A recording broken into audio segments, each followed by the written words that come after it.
Look at the majestic giraffe, the gentle giant of the African savanna. People love them. We plaster their goofy faces on baby blankets, paint them in bright yellows on nursery walls, and tourists pay thousands of dollars to sit in a jeep just to watch them chew leaves. We look at their towering silhouettes against a setting sun and think, wow, what an elegant masterpiece of evolution. But let me stop you right there, because evolution is not a master architect. Evolution is a drunk contractor who kept stacking bricks on top of each other until the building started leaning dangerously, and then used cheap duct tape to fix the plumbing. Being born a giraffe is not a VIP pass to the top of the food chain. It is a lifetime sentence inside a poorly engineered biomechanical torture chamber. It is a miserable existence defined by extreme, skull-crushing blood pressure, severe sleep deprivation, and a constant, terrifying battle against the basic laws of gravity. Forget everything you think you know about these graceful creatures. Today, we are going under the hood to look at why being a 15-foot-tall tower of neck in a world full of ruthless apex predators is actually one of the worst hands Mother Nature can deal you. Welcome to why it absolutely sucks to be born as a giraffe. Let's start with the most obvious feature, that gigantic neck. You would think having a 6-foot-long neck is a cool, evolutionary advantage. It is heavily romanticized in documentaries, but in reality, it is nothing but an anatomical nightmare. A giraffe's neck actually has the exact same number of vertebrae as yours or mine. Exactly 7.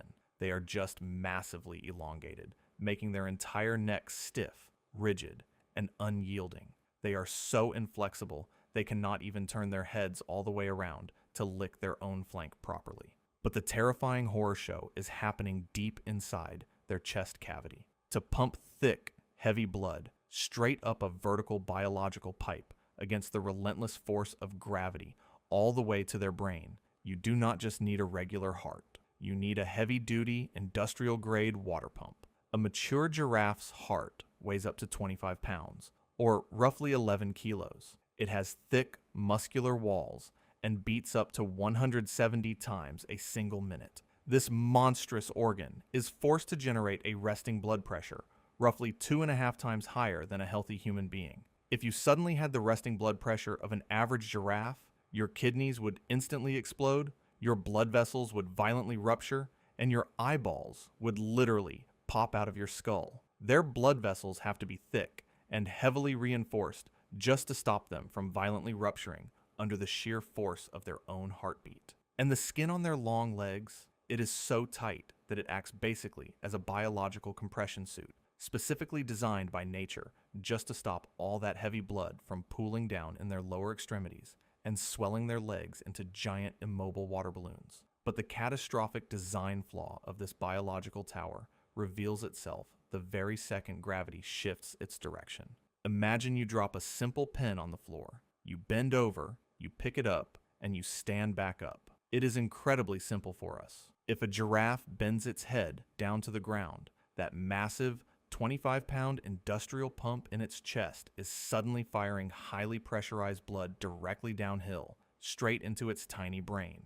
Without a complex built-in safety mechanism, bending over would instantly cause a fatal brain hemorrhage. To miraculously stop their heads from exploding like a dropped watermelon every time they look at their feet, they possess a sponge-like network of tiny blood vessels inside their skull called the rete mirabili. This spongy net acts as a shock absorber that catches the massive surge of blood. But then comes the next dangerous problem. When they finally stand back up, all that blood drains out of their head so fast, they should instantly pass out cold and faceplant right back into the dirt. To stop this from happening, special, heavily muscled valves inside their massive jugular veins have to slam shut in a fraction of a single second just to keep them conscious. Every time they lower their head for any reason whatsoever, they are literally playing a high-stakes game of Russian roulette with physics and their own miserable circulatory system. Because their fundamental anatomy is a complete disaster. Everyday tasks are a terrifying ordeal.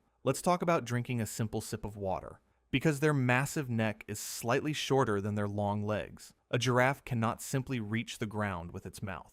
To get a tiny drink of water, they have to perform the most humiliating, painfully awkward, and dangerous gymnastics routine in the animal kingdom. They have to splay their front legs out wide into an awkward split just to get their lips down to the surface of the watering hole. In this utterly ridiculous position, they are hopelessly vulnerable. They cannot run away. They cannot kick to defend themselves. They are literally presenting themselves as a free, helpless, all-you-can-eat buffet for any hungry lion, leopard, or massive crocodile hanging out in the local vicinity. A quick sip of muddy water is quite literally a daily life or death gamble. And what about their food? Their diet is an absolute punishment, all on its own. They almost exclusively eat the leaves of the acacia tree. That sounds peaceful, right? Except that acacia trees are heavily armed with 3-inch long, razor-sharp thorns, and they actively pump their own leaves full of toxic, bitter tannins to stop animals from eating them. On top of that, these trees are covered in aggressive, biting ants. To eat this miserable meal, the giraffe has to use an 18-inch long, dark purple tongue that looks exactly like a slimy alien tentacle. They carefully navigate this tongue through a literal minefield of sharp spikes and angry biting insects, just to get a tiny mouthful of leaves that possess almost zero actual nutritional energy. They have to repeat this torturous process for up to 12 grueling hours every single day, just to avoid slowly starving to death. And sleep? You can basically completely forget about ever getting a good night's rest. For a giraffe, lying down on the ground is a potential death sentence. It takes them so incredibly long to fold their massive, awkward bodies down to the dirt, and even longer to clumsily scramble back up to their feet, that lying down means heavily risking getting ambushed and eaten alive in the dark. Because of this physical limitation, giraffes suffer from chronic, lifelong, miserable sleep deprivation. They only sleep for a grand total of about 5 to 30 minutes a single day, and they do not even get that sleep all at once. They take it in tiny, pitiful, 2-minute bursts while fully standing up. Just try to imagine living your entire 25-year lifespan running entirely on 2-minute micronaps while standing completely upright in the scorching, unforgiving heat of the African sun. Oh, and as a final, hilarious bonus from the cruel universe, being the absolute tallest object walking around on a massive, completely flat savanna makes you a literal, walking lightning rod. Yes, giraffes are statistically way more likely to be struck and violently killed by a bolt of lightning than almost any other animal on the face of the earth.